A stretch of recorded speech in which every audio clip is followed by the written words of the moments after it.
पड़ोसी के घर में भोजन क्यों नहीं करना चाहिए? भोजन केवल शरीर का आहार नहीं होता, वह मन और आत्मा का संस्कार भी होता है।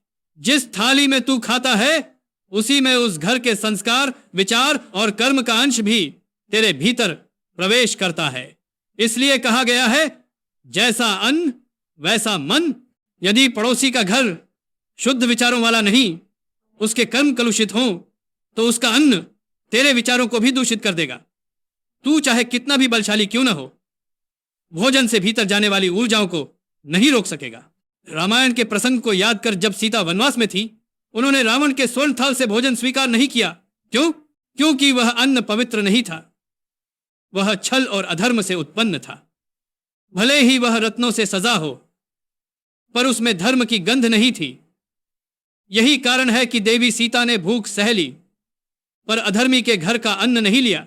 हे पुत्र, पड़ोसी के घर में भोजन करना केवल स्वाद का विषय नहीं, यह श्रद्धा का विषय है। जब तू किसी के घर अन्न ग्रहण करता है, तू उस घर की ऊर्जा और कर्मफल को भी अपने भीतर उतार लेता है।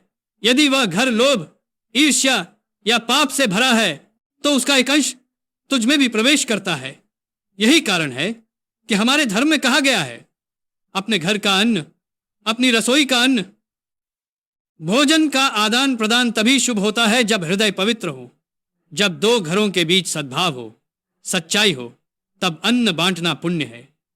पर यदि किसी के हृदय में द्वेष, तुलना या प्रतिस्पर्धा है, तो उसके घर का भोजन विष के समान है। अन्न केवल पेट नहीं भरता, वह विचारों को भी दिशा देता है।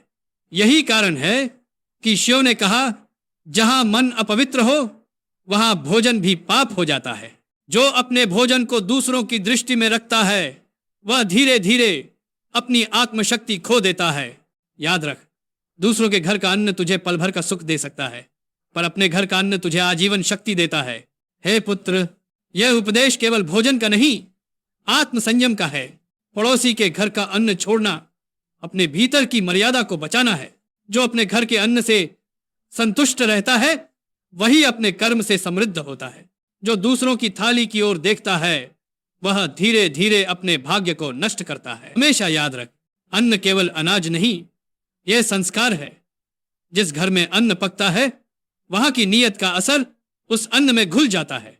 इसीलिए सदैव अपने घर का अन्न खा, अपने कर्मों से उसे पवित्र बना और अपने परिवार की मर्यादा को बनाए रख। यही धर्म है, यही नीति है और यही आत्मबल का रहस्य है।